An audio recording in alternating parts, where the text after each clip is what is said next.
would like to thank you again, Mr. Maras and Mr. Gambardella. I would like to thank the Ministry of Foreign Affairs for putting this wonderful opportunity for me to address this very high-level gathering. I am very much grateful to Italy's contribution to the work of the Union. Italy is one of the founding members of ITU, and one of the founding members back in 1865. In 2 years' time, we'll be celebrating 150 years of the existence of the Union.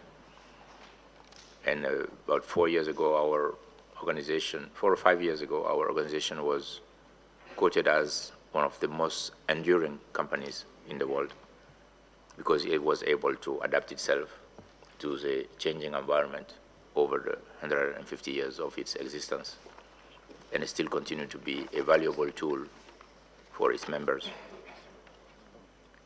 It is a great pleasure to be here in Rome for this workshop entitled Beyond Dubai, a new global agenda for the Internet.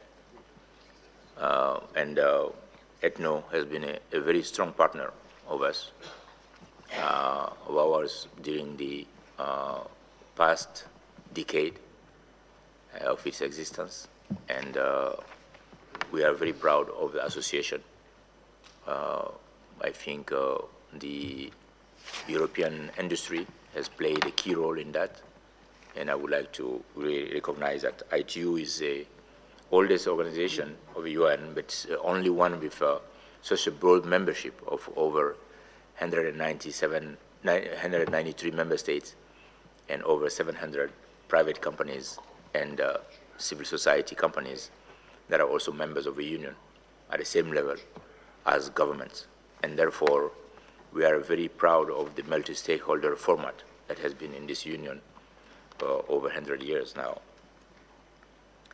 As you know, ITU's mission is to connect the world and to bring the benefit of ICT to all the world's people, wherever they live and whatever their circumstances.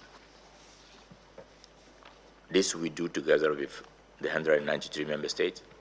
We do it together with the 700 sector members drawn from industry, academia, and civil society organizations. And I'm very pleased that there are many academia and civil society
in their field, representing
people without disability, and we're not taking them into account in building the systems and networks. We have elderlies, and with aging, we have other issues that are coming that needs to be taken into account. And this article addresses that. And I think this is a social phenomenon that we need to address. People with different types of disabilities are not at all taken into account.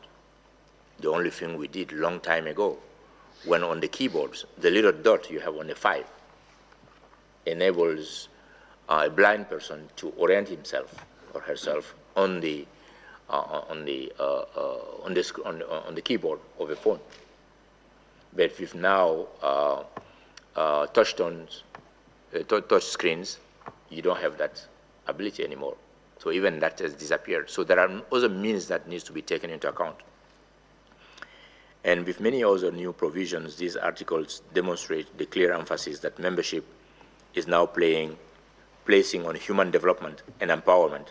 And we should be proud to be part of the process which is actively working toward making the world a better place for all through digital inclusion, respect for the environment, and ongoing sustainability. In addressing e-waste and energy efficiency, I think we are addressing the issues of our time. Finally, Article 9 and 10 cover special arrangements and the entry into force of the treaty. So, and the Article 10 says specifically that this treaty is composed of the 10 articles and the 2 appendices, or 3 appendices that are attached to it, not the resolutions. And the only time you see the word internet in this treaty is when you are, is one resolution, which is not part of the treaty, and which is called fostering the development of internet, fostering. And we know well that broadband will, and that's addressing broadband. It's said in the title only. The rest of the text is addressing broadband because broadband will foster the development of internet. Some people are saying we shouldn't even use the word internet. When you're saying that internet is a multi-stakeholder issue, why you want to take out ITU or its members? We are part of the multi-stakeholder. We can contribute into it, in the debate, like anybody else. It shouldn't be a sin for using the word internet. Internet is using telecommunications.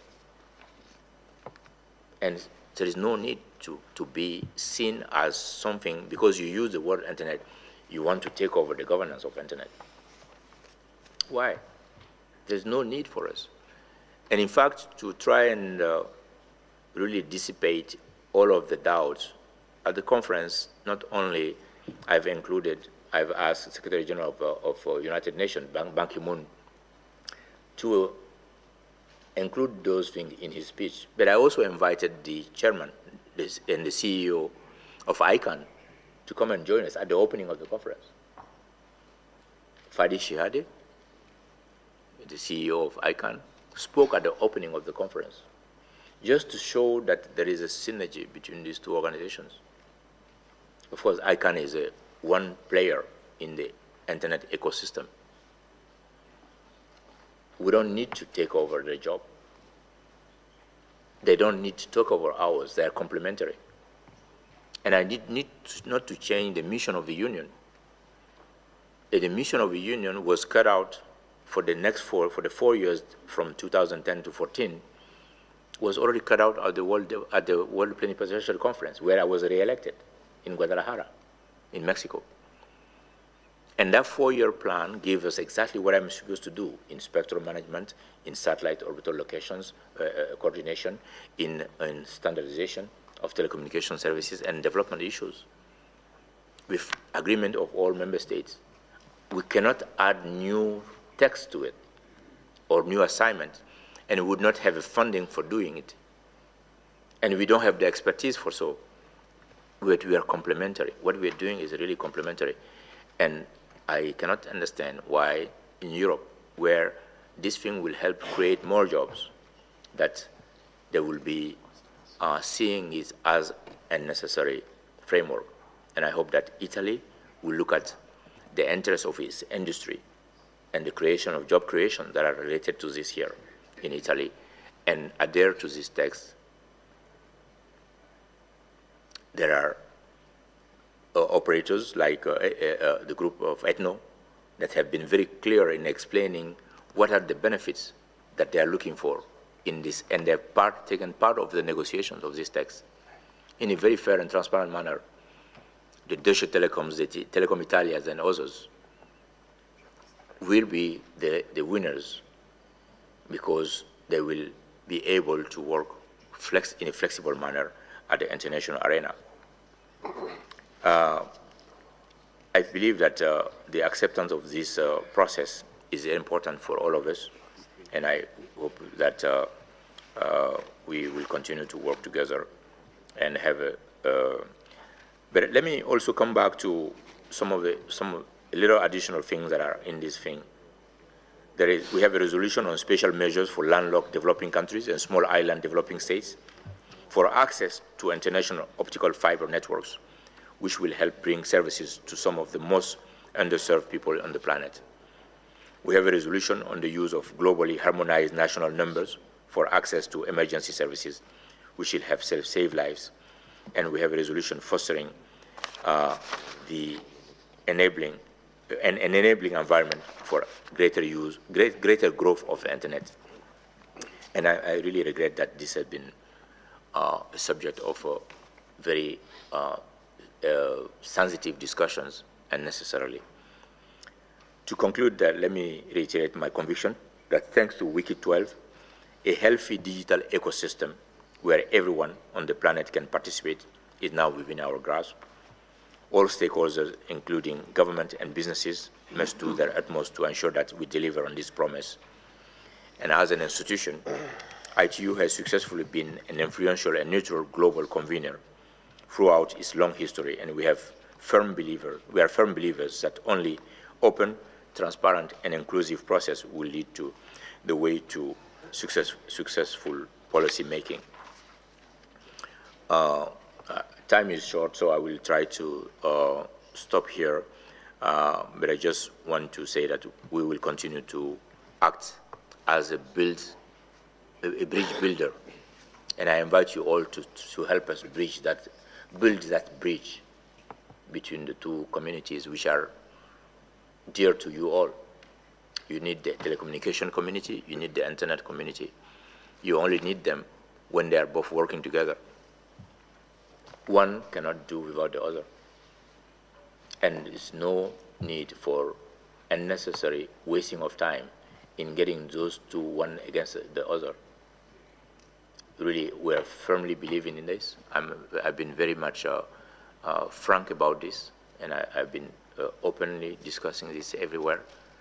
And so far, in the 6 years I've been Secretary General of ITU, I don't think I challenge anyone to show me if I've done something contrary to what I've said, or said something that I didn't do. We're very transparent in this, and in fact, I cannot do something that will not be decided unanimously by our members. We don't vote on issues. We are very proud of that. That voting is not part of our culture. Of course, some people brought us to vote on an issue last time in Dubai, which I wanted to avoid. When there was one country stated that we needed to vote on the issue, first thing I did was to ask the floor. Of course, I was stopped. I said no, since this person has asked this process, you cannot stop it anymore. It was probably the only thing that I regret in my 6 years as Secretary General of ITU, that I could not stop this voting. And the voting was about what? Was about the right of developing countries to access telecommunications, networks, and infrastructure. And I thought, how come ITU membership will be fighting over that? In which world are we coming in now? Are we losing our soul? Developing countries have the right to access. That's not something that will be divisive. That's something we will all understand. But I can understand with the current financial crisis, people may lose their soul. We have been the organization where there was no East-West fight. There was no North-South fight. We are 50 years old. It means that we survived the 2 world wars. Warring factions were still working in ITU. If communication lines were not open, you wouldn't be able to declare war by phone, or you wouldn't be able to certainly make peace. We survived the 8 years or so of Cold War. The Soviet Union and the West were working together. If they were not working together inside the ITU, there would be no satellite co-located.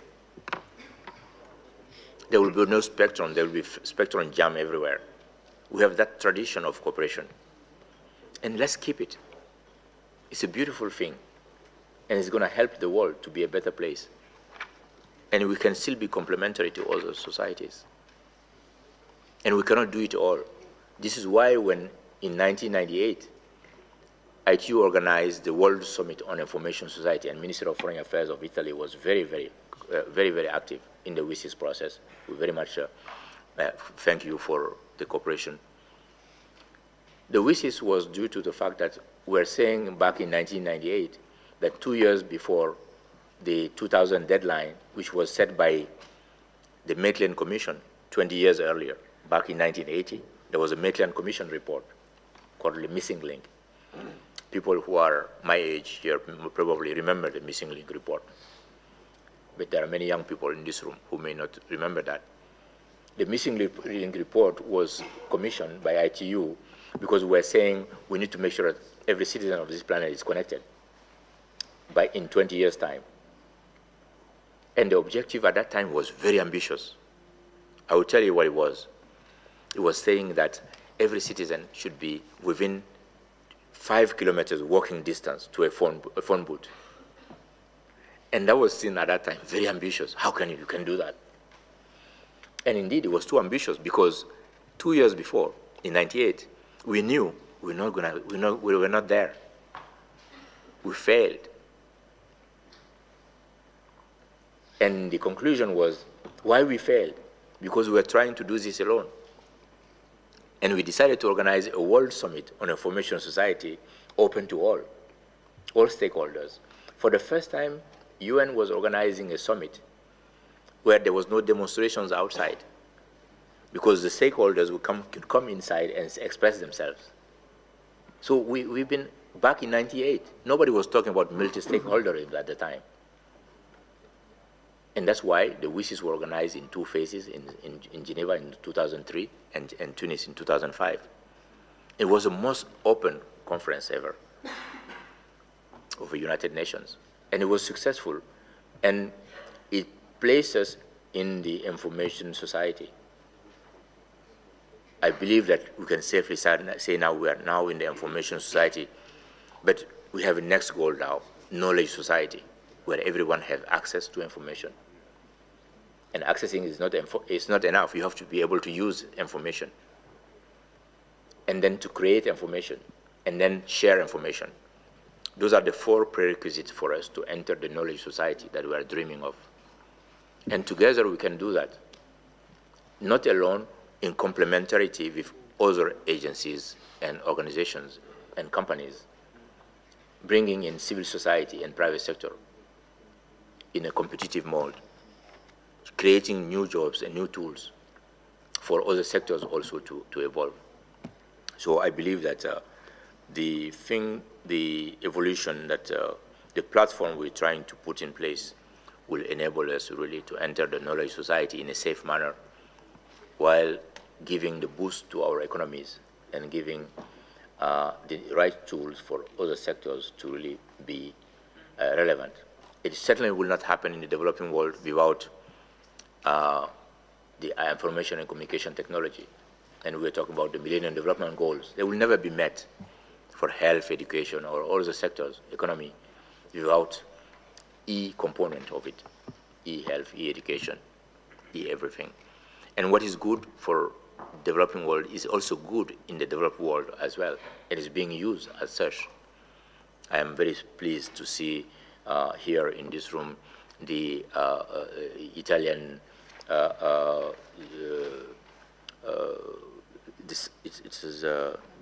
cyber Italian Society for Cyber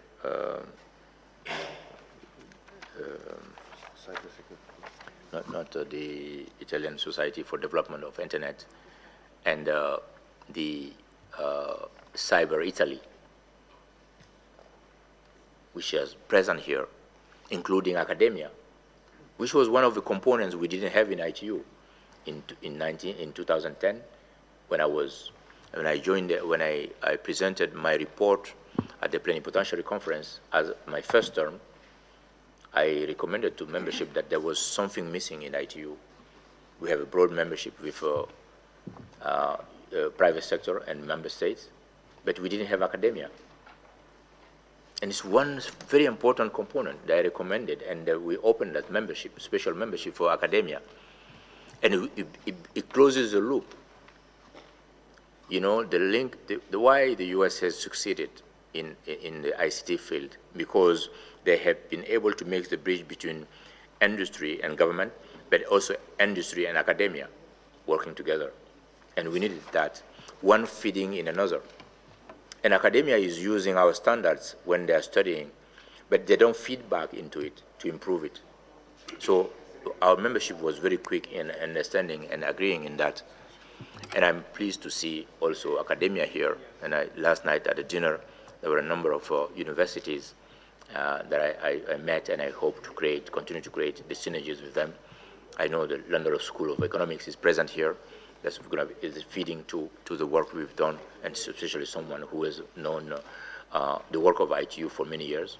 And that will enrich the work we do. And giving and why we are meeting here in the Foreign Affairs Office, we are meeting here because the whole foreign policy could help in accessing that at international level, so that we can be economies of scales. And it will have an impact on the global economy and the national economy. Foreign policy drives the economic policy as well, and drives growth. And we are very happy to have that. When I joined ITU, we were a specialized agency. I was first Secretary General to start briefing the missions in Geneva. I'm glad that the Italian mission in Geneva is here, and they've been very active participants in the work of the Union, and been a very active member of the ITU Council. Italy has been always active. I think actually is only beaten by Belgium, who has survived almost 2 years without a government and still be very active. Italy does not have is still looking for a prime minister and a pope now. And I hope, since I was joking last night, since I survived the wicket, I think you can elect me as a new pope here in this conclave here. I hope it's just a joke. But I'm really very proud of the very strong relationship we've had over the years in terms of the intellectual contribution that Italy has had, and grasping the importance of entering into agreement that will help bring the benefits to ICT to the whole world is something that I think is obvious to all of us. But I like the idea of having intellectual debates, frictions of brains, not frictions of people on this, so that we can come to the right conclusion. So thank you very much again for giving me this opportunity, and I really very much grateful, and especially mindful of the very high-level presence here of the people present here. It is simply, I'm very much humbled by the presence of everybody here. Thank you very much again.